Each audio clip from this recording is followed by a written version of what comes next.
CataractCoach.com podcast series, episode number 28 with Cathleen McCabe.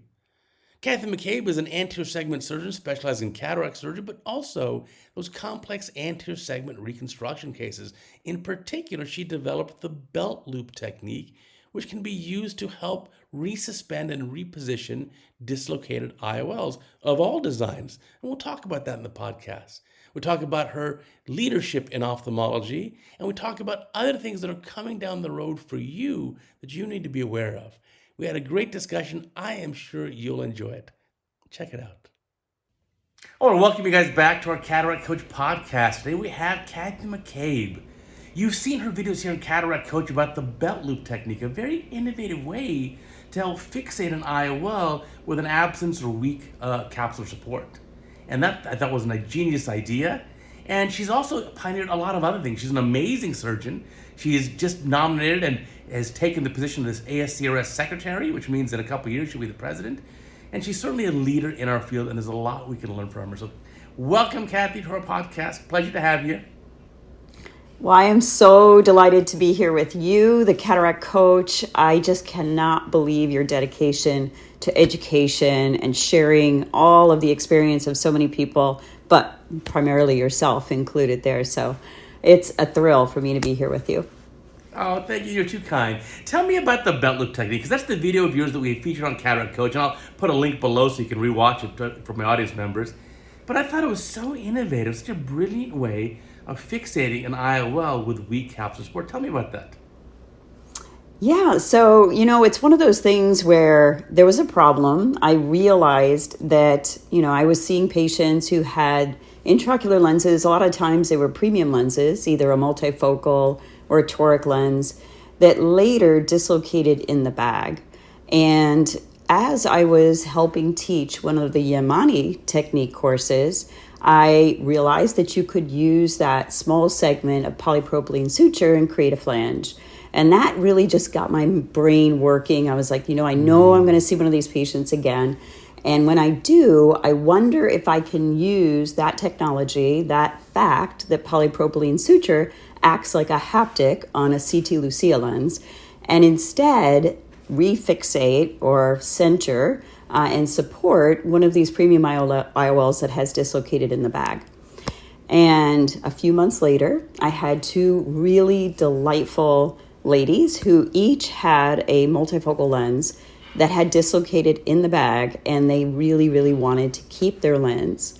So I think the hard thing about coming up with something new is, how do you talk to a patient about the first time you're going to do a technique? And, we want to be honest with our patients, and we want to tell them, that this isn't something that we're absolutely certain is going to work for them.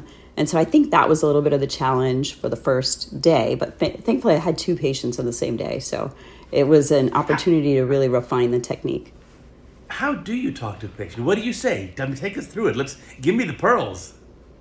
Yeah, so, fortunately for me, both of these ladies were really motivated to keep their lenses. And I talked to them about some of the things we would do in the past. Maybe we would use a smaller gauge polypropylene suture. That was a possibility. Or we do an IOL exchange. Like a 10 or a 9 right? Right, yeah. So pretty much a 9 since we know that we could use a 9 we could tie it the way we normally tie suture, burying the knot. But we also know that over time, 9 and 10 polypropylene isn't all that strong and often breaks. And then we're stuck with having to figure out the solution again. So, and I told them about my experience, using a larger gauge suture with this flange technique, and how we were using something similar with haptics, and that actually would be my go-to to put a different lens in. Wouldn't be a multifocal lens, but I would use a similar technique if I were to take their current lens out and put a new lens in. But I said, I think I can use a similar principle for refixating the lens that you currently have. I've thought about it. I've tried this on a Model I, and I think it will work, but realize I will have, as I always do in these complex cases anyway, plan B, plan C, plan D. And we may not be able to do it, but are you game for me to try to keep your lens? And they actually really wanted to keep their lens. So they were 100% on board. I was super psyched when it worked. They were super psyched that they got to be the beneficiary of that new technology and new technique, and it all worked out great. Now, are you using 5.0 or 6.0 Prolene? What do you prefer? So when I first did those couple of cases, the suture that we had used in the lab was 5.0 polypropylene. And so that's actually what I used. It's about the same gauge as a haptic on a CT Lucia lens.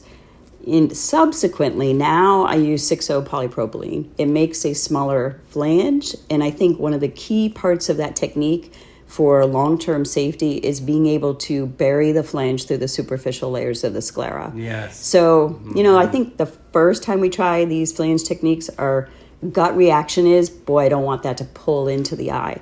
So we really err on the side of making a large flange and saying, nope, that thing's not going anywhere.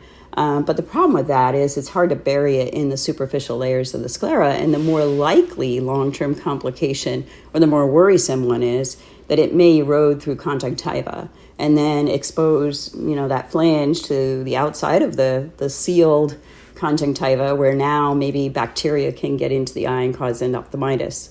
So because now I understand that dynamic a little bit better, I want to be sure critically that it actually is buried well. I have seen those early 5.0 polypropylene larger flanges that I made. I've seen one erode, was easy to fix, but I have never seen one pull inside. Good point, and I agree with you completely. If you're going to do a flange technique, whether it's with this belt loop, or whether it's a Canabrava, or whether it's a Yamane, to make sure that flange, that bulbous tip, is buried within the sclera and not just sitting subcons, where it's going to definitely erode through with time. It's only a question of time.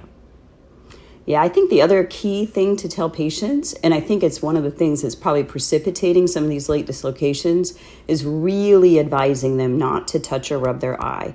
That rubbing their eye might have been part of the problem to begin with, and that with a suture there, no matter what your suture technique is, or even a Yamane technique as well, that rubbing your eye can lead to either redislocations or long-term complications, and that rubbing your eye is never a good idea. Right, that's a great point. Now, you're still using the 30 gauge needles, the thin wall needles for this? So actually with the 6.0 polypropylene suture, you can use a regular 30 gauge needle. You don't need to use the thin wall needle.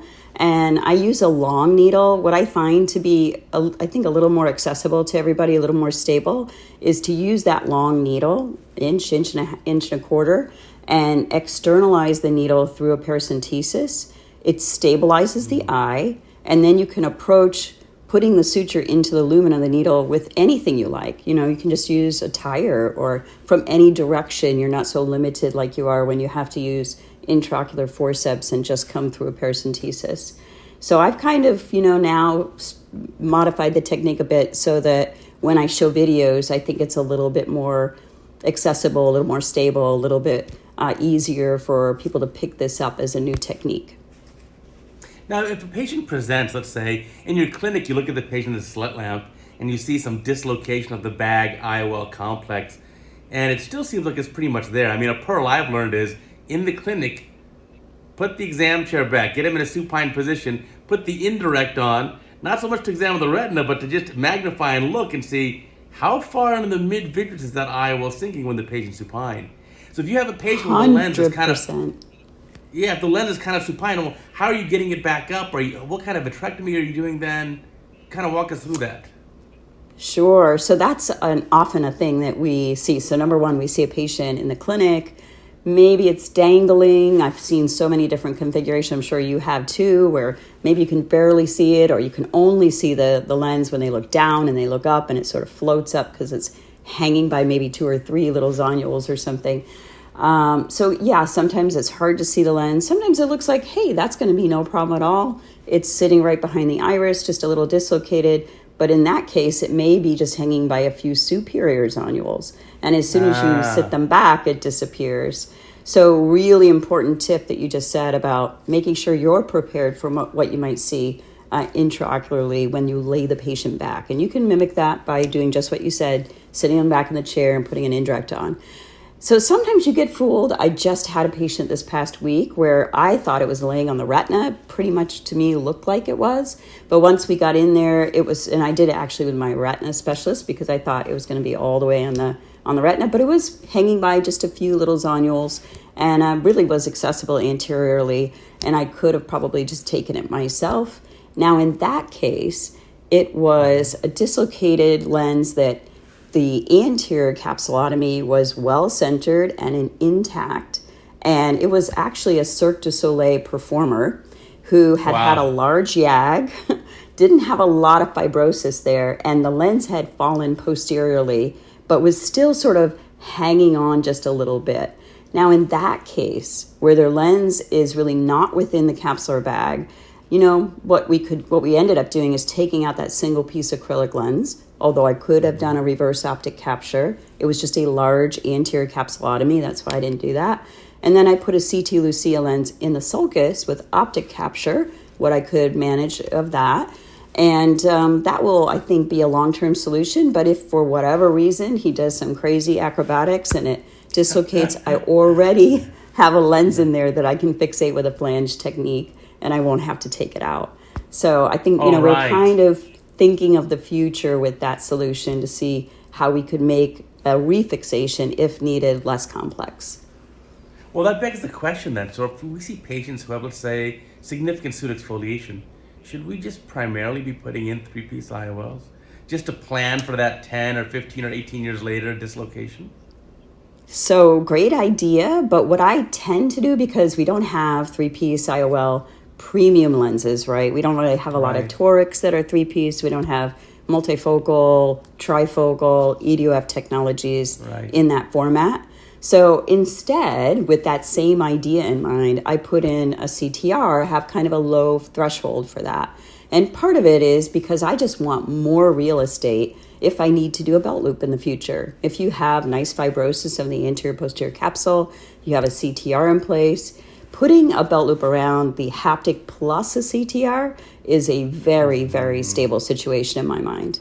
And I've had to do that before, and I feel very good about it when I have so much hardware in there to sort of keep the lens both planar, so it's not tilted, and centered really well and stably.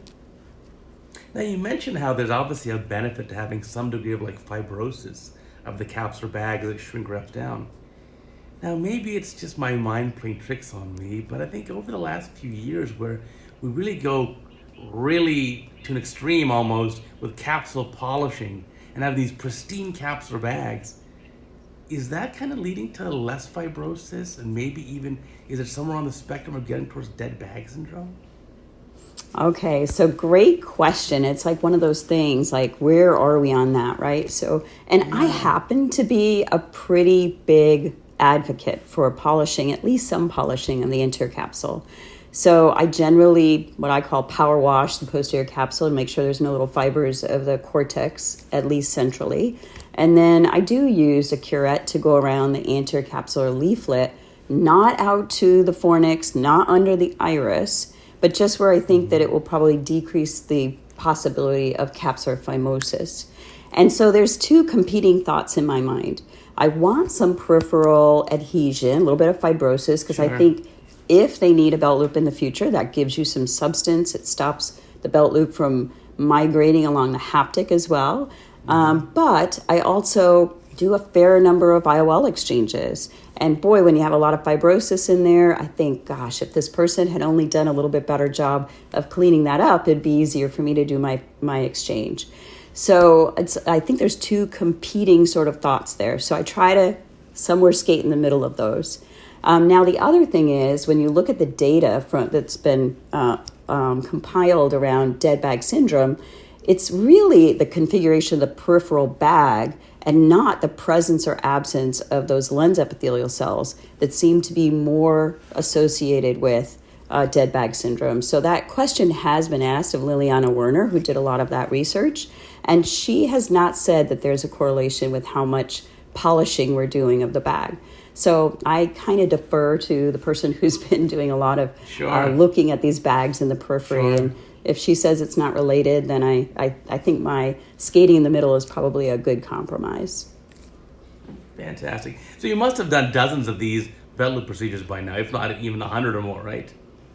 Oh, yeah. I mean, I've done quite a few, every lens configuration that I think exists, including crystal lens, I've belt looped before. So you can do it in just about anything, as long as you're really paying attention to making sure that you don't put any forces that will cause tilt, because that's the biggest thing. And then that you look at how the lens is elevating. That's the biggest thing I do as I'm adjusting both sides of the belt loop, because oftentimes you're putting one on each side 180 degrees apart.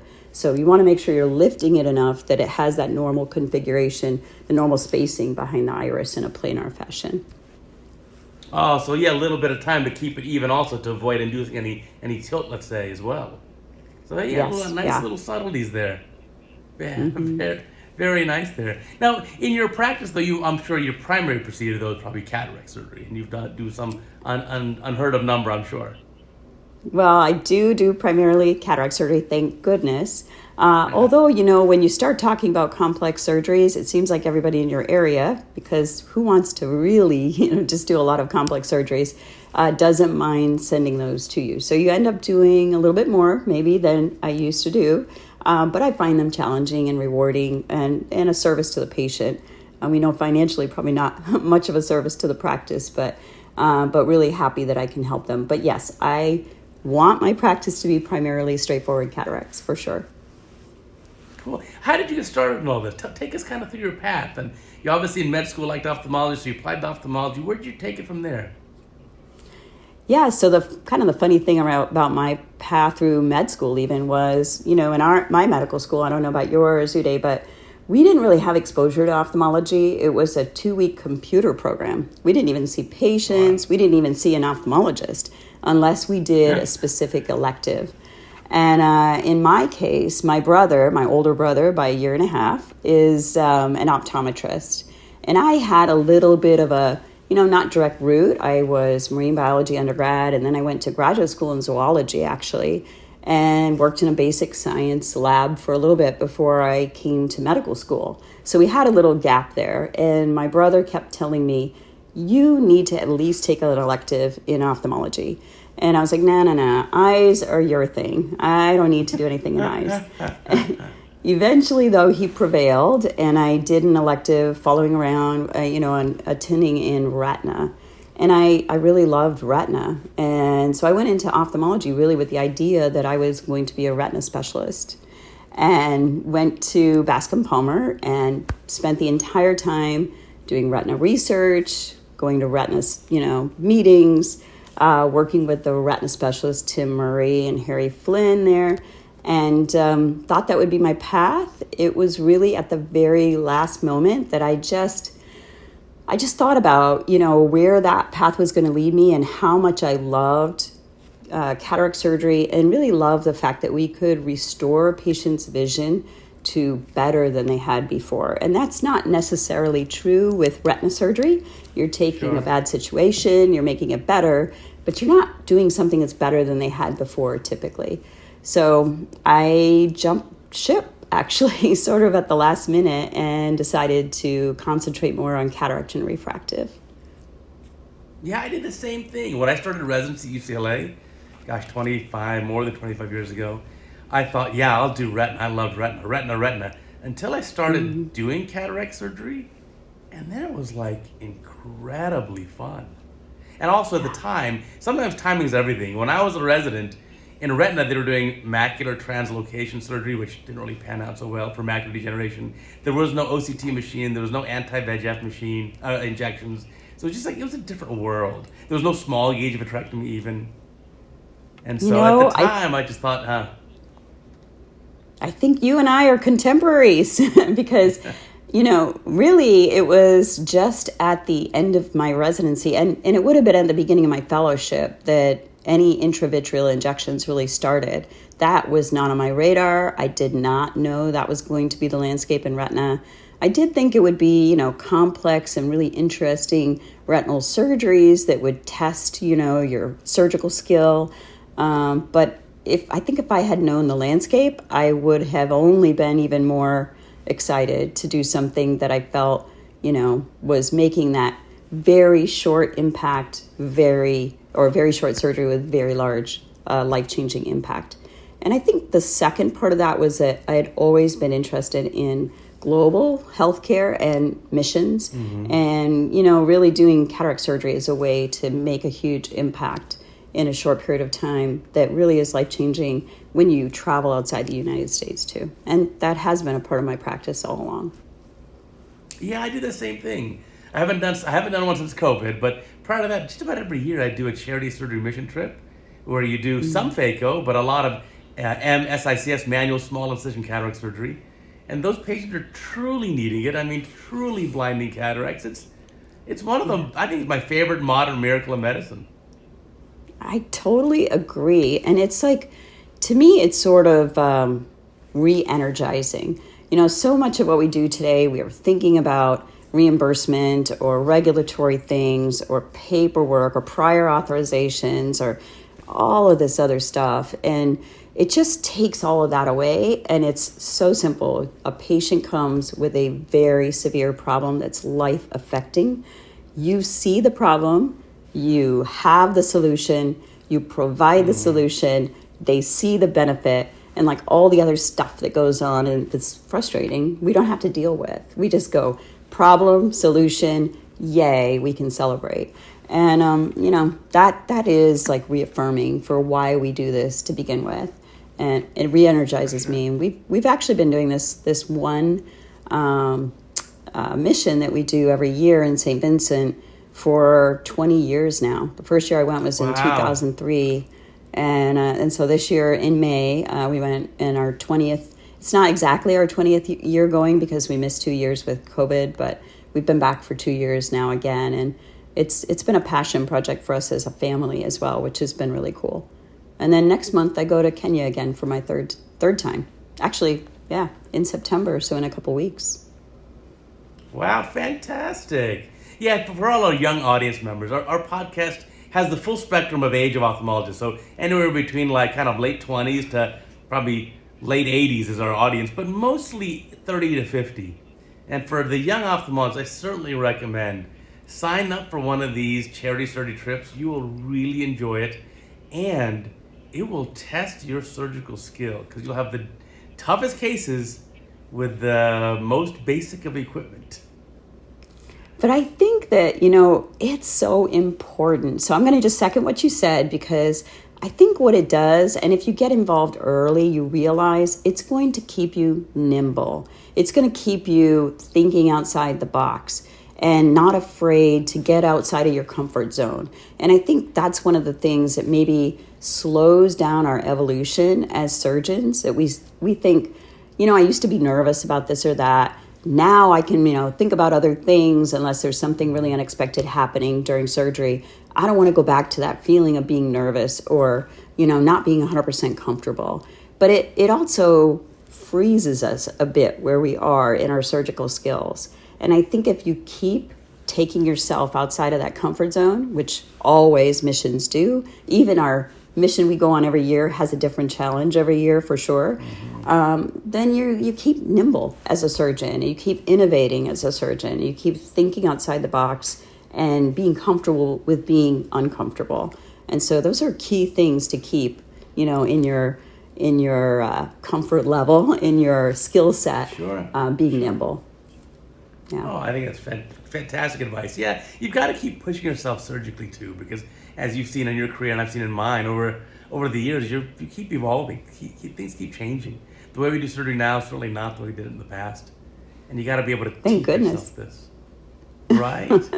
We've come a long way, and there's still so much yet to come. Speaking of which, what do you anticipate coming in the next decade or so in ophthalmology, especially cataract refractive side? What do you think is coming? Yeah, so I've been really excited with the evolution in my career from, really everybody just got a basic lens and we didn't think about astigmatism, we didn't think about quality of the ocular surface, we didn't think about quality of vision. Actually, after cataract surgery, that wasn't really part of our mindset. And we are so refractive in our mindset with cataract surgery now that I think that's just going to keep evolving.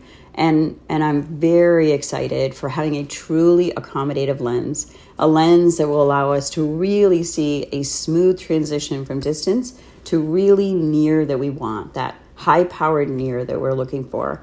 And I really hope that we have that before I need cataract surgery. So that's a little self-serving. But I also am excited because I think when we have that with a non-diffractive technology where we're going to not be so worried about, at least early disease in patients, we're really going to be able to take it to the next level. So I'm excited for that. I'm excited for a better predictability with our biometry and our nomograms. AI, I think, is going to play a big role in that, where we're just going to be much, much better at deciding which technology fits a patient, which lens power they need, and what their needs are going to be, over the future. And, I think that even being able to do things that change that refractive outcome and continue to provide best quality of vision over the lifetime of the patient, that's going to change as well. Maybe we'll be focusing a little bit more on what happens in the vitreous. I think that's likely. I think that we may be able to do some adjustability over time and not just fixed adjustability that happens immediately post-operatively, but maybe adjustability even further down the road. So I think those are the kinds of things I'm super excited about. Yeah, I think you're right. I mean, ability to change the lens power or adjust it as you age, as you get older and develop more against the rule. And if you can go back and, like I was talking to Randy Olson about this from Utah, about refractive index shaping of any existing lens, and you can keep kind of tuning it up in perpetuity so the patient can have fantastic vision for the entirety of his or her life. Yeah, no, I think that's sort of the holy grail, right? To always be able to provide the best optical system for the patient's current needs so that we can continually provide, that best quality of vision. And hopefully we'll get there. I think we will, actually. I think so too. I think there are a lot of different horses in the race, which I think is the more the better. And hopefully not only one, but I think hopefully multiple horses will win that race, and we'll have so many great options available to us. I think actually the other thing that I'm excited about, which I've been fortunate to be involved in, which I didn't really ever want to be involved in glaucoma care, to be honest.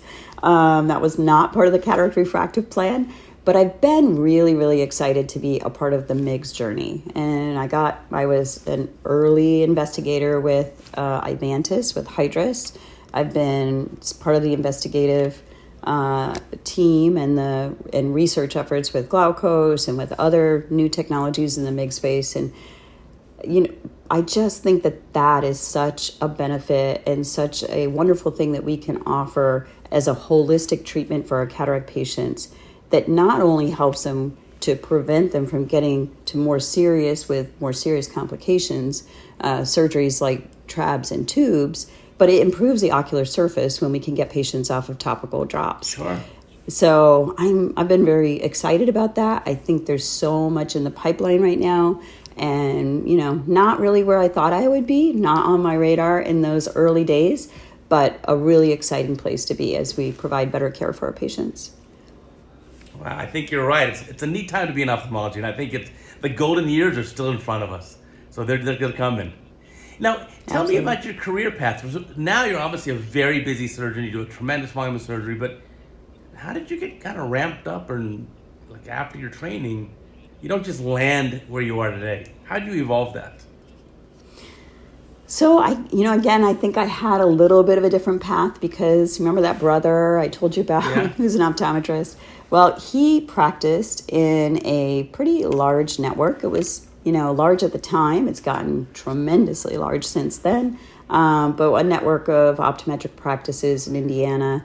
And I went into practice with him and was able to do a pretty good volume even coming right out of training. So I kind of hit the ground running, which can be exciting. It can be really intimidating since I didn't really have, that backup we sometimes have when you're early in your career. Sure. And you're still feeling like, gosh, it's all on me now.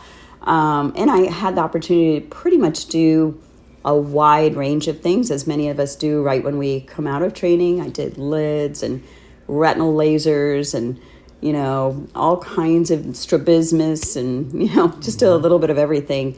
So I got a lot of surgical experience pretty quickly. And then that helped me to get to a point where I could really refine it to the things that excited and interested me the most. So Sure. I think in some ways it was a lucky way to start.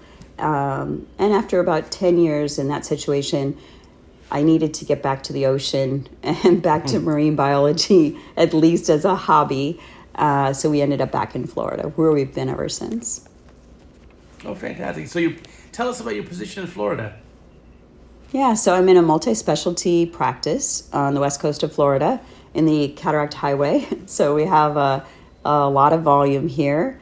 Our location, we have 2 surgery centers and we have 7 clinic sites. And as I mentioned, it's multi-specialty. We have all of the subspecialties except for pediatrics, because I do live in a very old demographic. Right. And we don't have neurology, just because that's a little bit tough everywhere, I think, to fully cover. And we did partner with private equity about 5.5 years ago. So I'm also the chief medical officer for our private equity group, iHealth America. We have multiple locations in South Carolina, now Georgia, and Florida. So we're very regional in our footprint. Fantastic. A lot of younger ophthalmologists always ask about what's it like before and after private equity becomes involved. And you obviously have first-hand knowledge. I certainly don't. I'm still a boutique, physician-owned practice. Tell us about that. Mm-hmm. Yeah, so private equity, there's a lot of different reasons why that's the pathway that owners will take. Sometimes it's because they're looking to transition out of their practice, and that might be a nice way to do that, or they just don't know with certainty what's going to happen in the future, or maybe they're as unwilling maybe in the future to do a lot of personal guarantees, and they're looking for more financial backing so that they can expand in ways they wanted to expand. So everybody has their different reason why they may have gone that route. But it's been really very good for us in the fact that we were able to open that second ASC.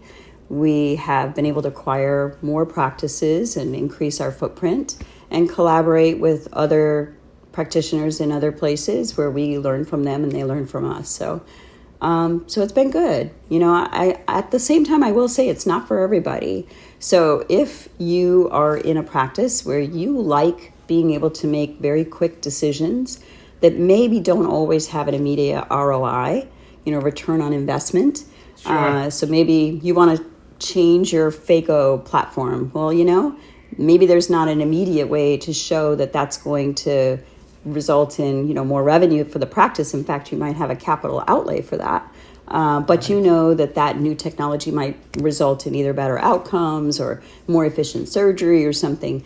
Those decisions become a little bit more complex. So if you like being in charge of every decision like that, you might not want to move into a place where you have, a little more administrative oversight for some of those things. So I don't like to say that it's for everybody, but I would say that for the people who really think about it and know their why for going into it, it can be a very good thing for them as well.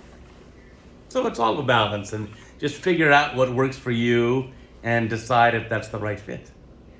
Yep. And sometimes I like to do a lot of mentoring too of our younger colleagues, and I do get this question a lot, and especially for people who are just coming out of training and they don't know, should I join a private equity group? Should I join a private practice? Should I put my own shingle out and start there? And, again, it's a very personal thing. You may not make the right decision for where you want to be or the type of practice you want to be in, or, you may not have enough information to really understand, even in yourself, what makes you tick more, But the good news is none of these decisions are forever. You can always decide, hey, I tried this thing out. That really wasn't for me, or I found it limiting in this area, or I found it uncertain in this other area, and I just really want to change that dynamic. And you can always change that. So I would say, moving forward is the key. Sometimes we get frozen and stuck with this indecision. So I'm proud of our young colleagues who decide to just go out there and start their own thing, or there's lots that later in their career say, you know what, I was in a bigger group setting, now I want to do my own thing. I think that's brave and cool and great and adventurous and keeps you nimble, as we said, but maybe in a business way. Or it's great to make a different decision where you go, you know what, I'm so sick and tired of being the person hiring people, firing people, figuring out new regulations, working with the insurance companies, having to deal with a call center, marketing, million other hats that we don't really think about when we're employed, but we definitely know about when we're an owner. And I want somebody else to take all that. I just want to cut it down to seeing patients and providing care. And then maybe a switch from doing all those other things to having somebody else or a structure and infrastructure that helps you with that is a good thing. So just realize you can change along the way as you learn. Like what I tell my teenagers is you right now are trying to invent the person you want to be. Like think about yourself. Who is that person that you want to be in 5 or 10 years? And then keep moving towards that. Try to create that person.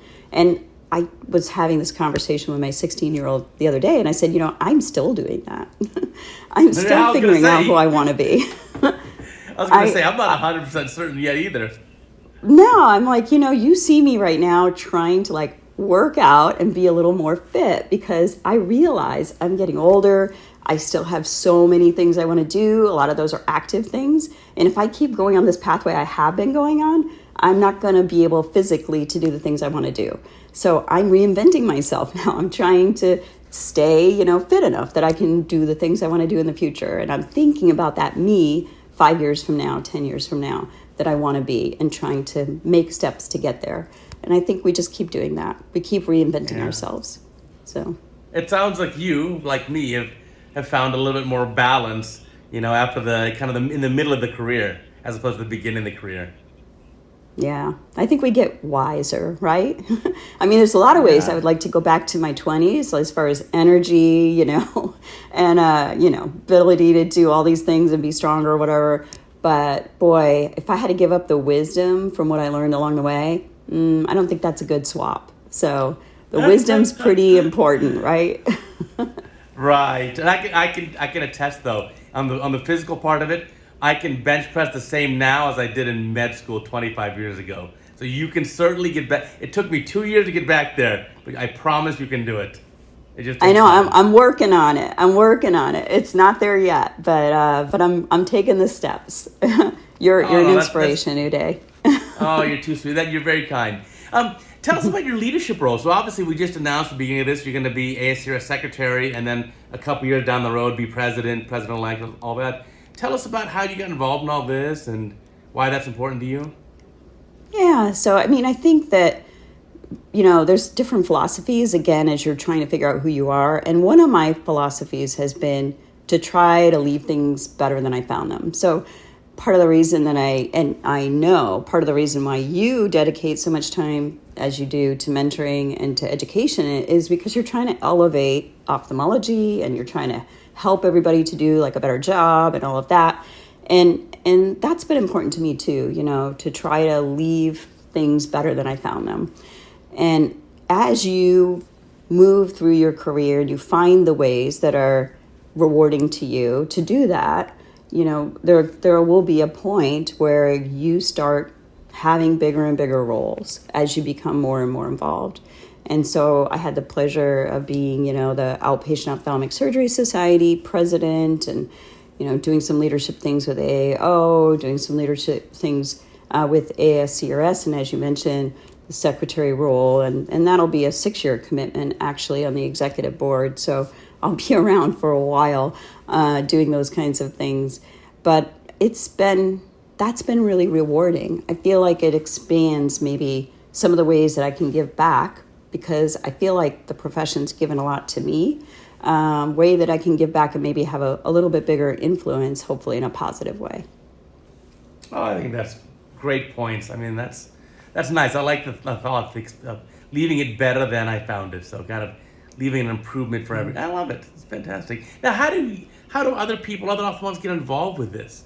I mean, part of the thing is, as you know, the ASCRS changed their bylaws last year at the meeting in Washington, D.C., where before that, apparently, I may not be 100% right, but apparently there were supposed to be elections, but there weren't.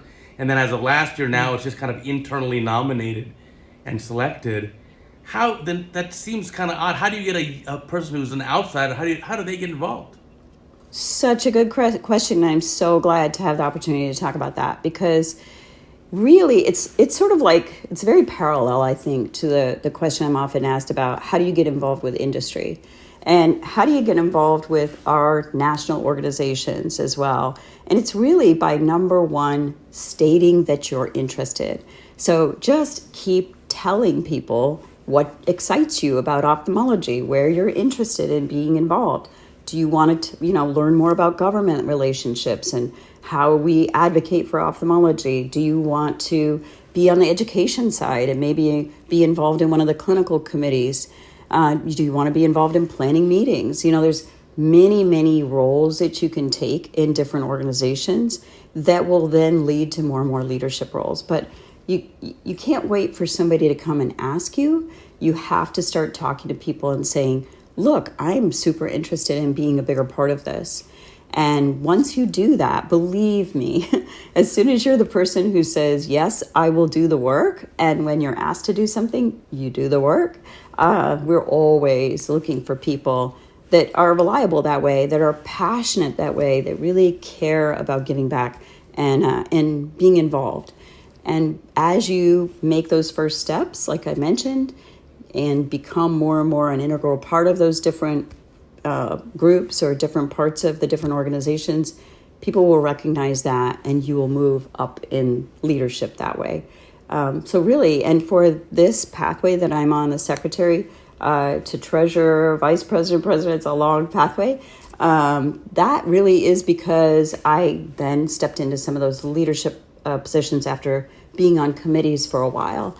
And that's what I would say. If this is something you think you'd like to be involved in, go to the leaders of the different clinical committees, cataract clinical committee, glaucoma, refractive, even the YES committee, which is the folks that are either in training or in the first 5 years of their practice, and say, look, I am interested in being involved. I want to do some work for the academy or do some work for ASCRS, and I'm just super excited about what we do in our profession, and I want to be an integral part of that.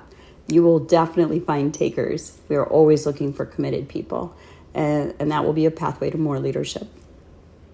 Oh, that's some fantastic advice. What other great pearls do you have for the young ophthalmologists listening to this podcast? Because I think now we hit mid-career. Hopefully I've got another 20 years left in my career. But you do. There are things that we realize, like, whoa, I kind of was doing things the wrong way. I wish I could tell my 30-something-year-old self this.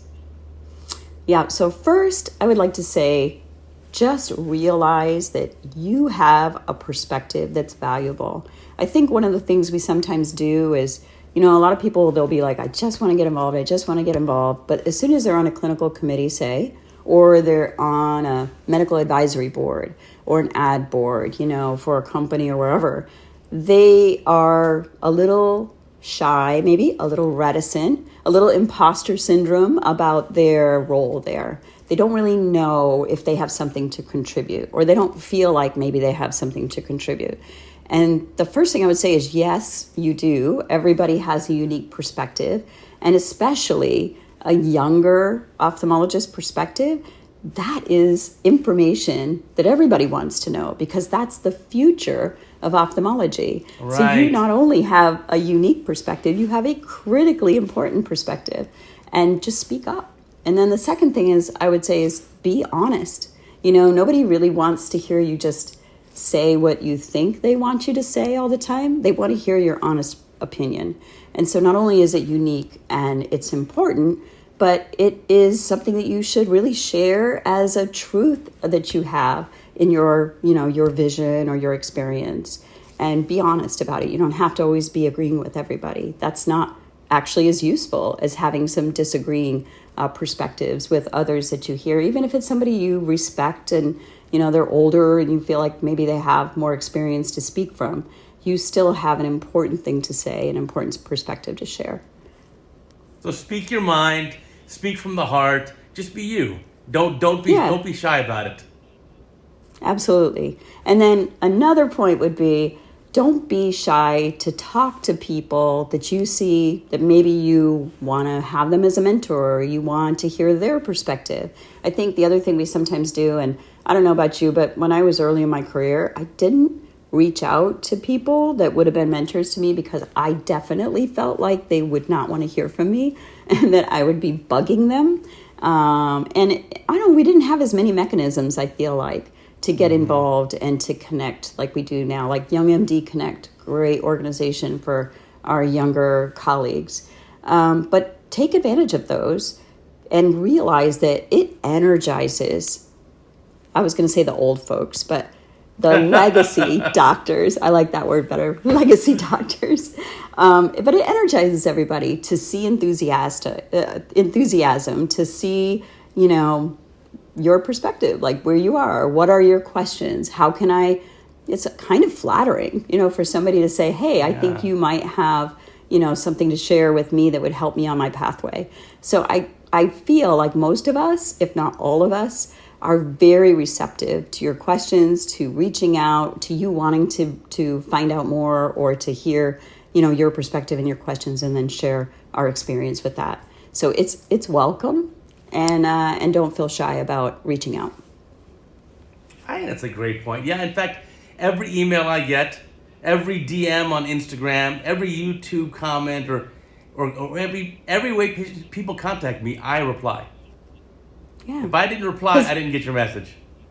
Because it's exciting to see that somebody is engaging with you, right? And I don't know. I think it's actually cool that somebody would reach out and say, hey, I saw something you did or what your pathway is, and I want to learn from you.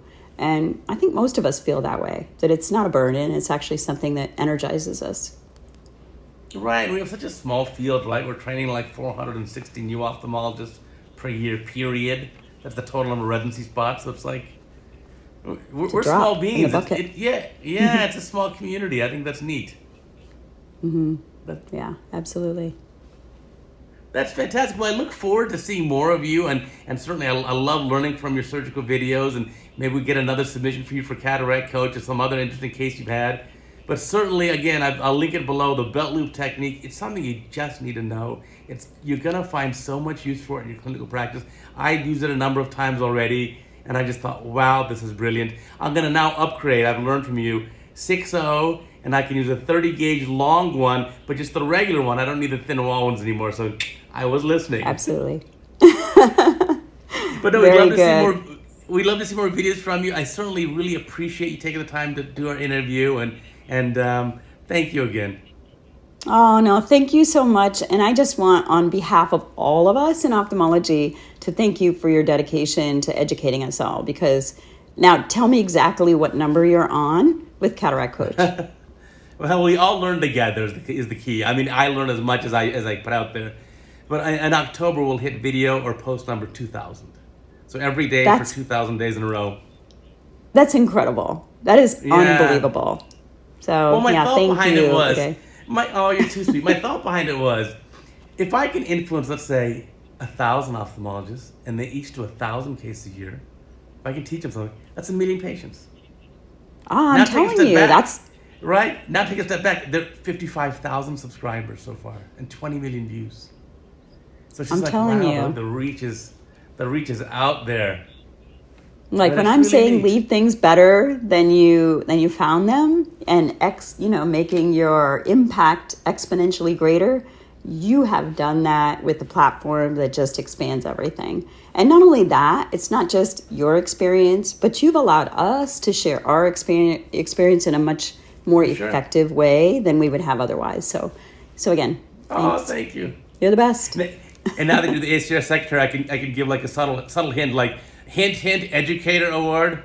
No kidding. I would assume that you had already had that.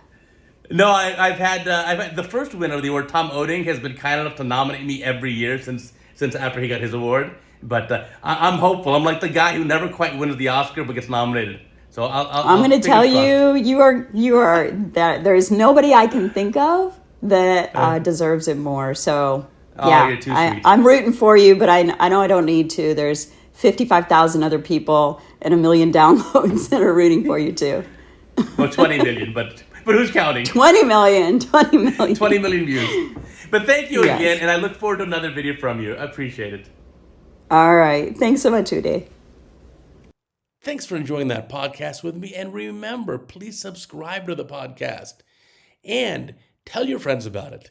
Leave a comment here. Let me know who you'd like as a future guest, because remember, we've got a new podcast coming every single week. We'll catch you next time.